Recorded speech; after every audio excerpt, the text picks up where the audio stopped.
Hello. Alors, si tu es l'élu, je viens avec ce message pour toi. Tu t'es certainement rendu compte que après ta descente aux enfers, tu as peiné pour joindre les deux bouts. Tu as trimé pour joindre les deux bouts. Tu as marché à quatre pattes. Tu t'es plié en quatre. Il y a des jours où tu ne pensais même pas pouvoir manger ou nourrir tes enfants. Alors, de par le fait que tu t'étais déjà épuisé dans cette relation, parce que la particularité avec le narcissique, c'est que lorsque vous êtes ensemble, il va te faire épuiser tes ressources. Oui, il va te faire épuiser tes ressources. Il faut mettre un commentaire pour ceux qui ont vécu cela. Ça va aider beaucoup à ne pas tomber dans ce piège. Et quand tu sors de là, tu es complètement vidé parce qu'il va te faire épuiser tes ressources en fait. Donc, il va te tromper sur certains projets, des projets en blanc. Et avec toi, tout ce que vous ferez ensemble ne te profitera pas. Ça ne te profitera jamais. Jamais. Tout ce que vous ferez ensemble ne te profitera jamais. Alors, ce qu'il va faire, c'est il va mettre des stratagèmes, des stratagèmes en place. Ce sera un game, un jeu, oui, pour lui. Donc, il va mettre des stratagèmes en place pour te vider. Pour te vider financièrement. Oui, financièrement. Que tu mettes l'argent dans tel projet, tu mets l'argent dans tel projet, tu vas mettre l'argent dans tel projet, c'est toi qui vas investir dans tel projet, c'est ton argent qui... Bon, ce sont des radins, hein? Ce sont des radins. Donc, tu vas te retrouver en train de t'épuiser. Et ce qui se passe après maintenant, c'est que pour te relever, c'est un problème. Lorsqu'il t'a déjà largué et qu'il t'a pompé, maintenant pour te relever, c'est un problème. Il va te falloir beaucoup de temps, même énergétiquement, pour pouvoir te relever. Alors, ce que je vais te dire, c'est de faire attention à tes finances. Pour ceux qui sont encore avec les narcissiques, cette vidéo s'adresse particulièrement à vous aussi, de faire attention à tes finances. Fais attention à tes finances, il faut être économe et il faut être distrait sur ce que tu gagnes, sur ce que tu gardes, sur ce que tu... Ouais, sur ce que tu gardes. La règle d'or des finances, c'est l'investissement. Save, l'épargne, c'est ce que tu épargnes. Ne le montre pas tes revenus. Non, c'est ta bouée de sauvetage lorsque le bateau va couler. Donc, ce que tu fais, c'est que tu épargnes et tu réfléchis sur comment t'échapper de là. Parce que c'est un bateau hanté. Ouais, tu es dans un bateau hanté. Donc, pour ceux qui sont déjà sortis, vraiment, c'est pas facile. C'est pas facile, mais tu vas te relever au fur et à mesure que tu vas avancer. C'est pas facile parce que ces gens vraiment, ils te puissent complètement, financièrement aussi. Financièrement, c'est-à-dire, ils pompent tes finances, ils te mettent à terre. Le but en fait, c'est quoi? Le but, c'est que tu dépendes complètement d'eux, que tu n'aies aucune source de revenus. Le but, c'est que tu sois paumé. Et le but, c'est que lorsque tu sortes de là, tu n'aies aucun appui, aucune assise. Et que tout le monde te voit paumé, quoi. Que tu sois mendiant. Désolée. Bon. Donc, ce que tu dois faire, c'est te rassembler. Rassembler tes forces. Rassembler ton énergie pour te battre. Ouais. te battre, à sortir de la spirale dans laquelle le narcissique t'a jeté. À sortir de la dépendance financière, à sortir non pas seulement de la dépendance financière, mais de la dépendance émotionnelle. Oui, à sortir de là complètement. À te prendre en charge. Parce que c'est là que le Seigneur te mène. Ce n'est pas une fatalité. Je vais répondre à la question d'un abonné qui m'a demandé, mais le narcissique, comment est-ce que, pourquoi est-ce que le karma va enfin le frapper? Pourquoi? Parce que lui, il a souffert beaucoup et il demande, mais est-ce que le karma va frapper? Si son désert n'est pas ton désert, c'est deux choses différentes. Multiplie ton désert par 1000. Ils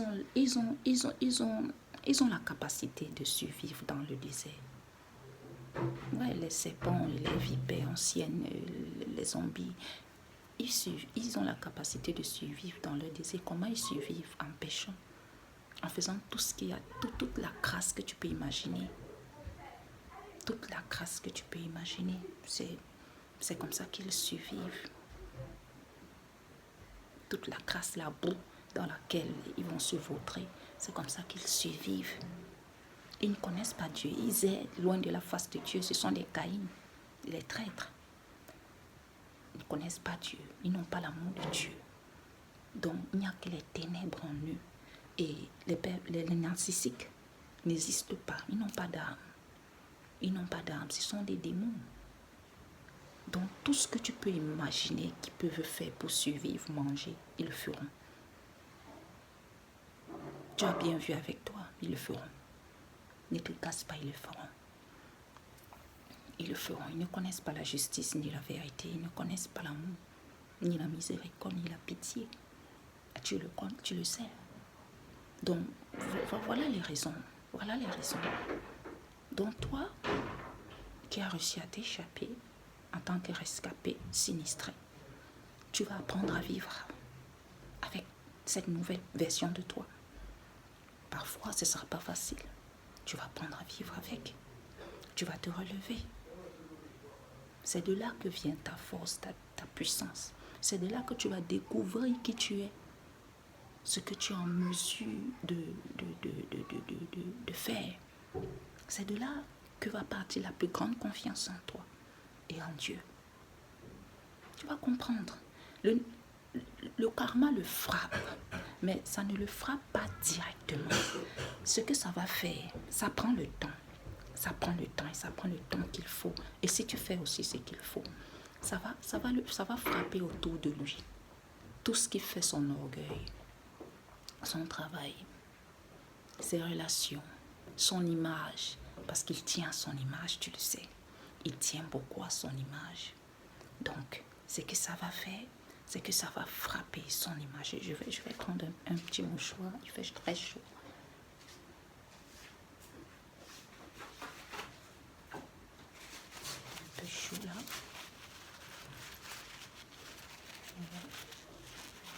Oh, voilà. Donc, ce que ça va faire, c'est que ça va frapper son image d'abord. Et tout autour de lui, tout autour de lui. Et après, ça va le frapper lui. Parce que ça laisse le temps pour dire, est-ce que tu es conscient de ce que tu fais? Est-ce que tu pèses le mal que tu es en train de faire? Ça laisse le temps. Et comme la gangrène, ça va ronger petit à petit. Et comme il est écrit que l'orgueil précède la chute. Il va arriver à un niveau où il va dire, rien ne peut m'arriver. Je suis intouchable. Parce que c'est ce qu'il pense dans sa tête. Alors, il va se rendre compte qu'il n'est qu'un être humain et que c'est le sang qui coule dans ses veines. Mais ce n'est pas à toi de provoquer cela. Toi, fais ta vie, relève-toi, vis. Parce que ce que le Seigneur veut t'enseigner, c'est que tu as le droit d'être heureux et de vivre. De ne pas te culpabiliser, ne pas vivre dans la culpabilité, ne pas vivre dans les accusations. C'est la liberté en fait. Tu vis, tu es libre. Tu n'es plus l'esclave des accusations, l'esclave voilà, des hommes. Tu n'as plus la peur des hommes. Tu vis, tu es libre. C'est la liberté que Christ offre. Parce qu'il nous a appelés à la liberté. Galatiens 1. Ne vous laissez donc plus mettre sur le joug de la servitude. Parce que c'est à un grand prix que Christ vous a donné la liberté. La liberté de vivre pleinement. Alors, c'est ce message que j'ai pour toi. Fais gaffe à tes finances. Fais gaffe. Et gère-les bien. Parce que lorsque tu te vides aussi au niveau financier, tu vas te rendre compte que même en termes d'énergie, tu te rétrécis. Oui, tu t'épuises. Donc ne dispatche pas ton argent n'importe comment, ne dépense pas n'importe comment et ne donne pas n'importe comment. Toi avec la main longue, la main, le cœur sur la main, enlève le cœur là, tu jettes. Parce que lorsque tu t'épuises en termes financiers, tu es en train de saigner, tu saignes. Mettez en commentaire. Ceux qui ont déjà vécu cela vont se rendre compte que plus tu t'épuises financièrement, tu donnes ici, tu donnes là, tu vas te retrouver que tu t'es rétréci financièrement et tu t'es épuisé même dans ton énergie, parce que c'est ton énergie, c'est ta force que tu dépenses. Tu dois le savoir, c'est ta force. Alors, lorsque tu te dépenses comme ça, pour regagner cela, ça va te prendre du temps et tu vas payer le prix. Tu vas payer le prix. On paye le prix pour toutes choses. Rien n'est gratuit. Donc, tu dois le savoir. Alors, ce matin, c'était ce message que j'avais pour toi. Soyez bénis. Soyez fortifiés. Vous êtes aimés. Je vous aime. Bonne journée.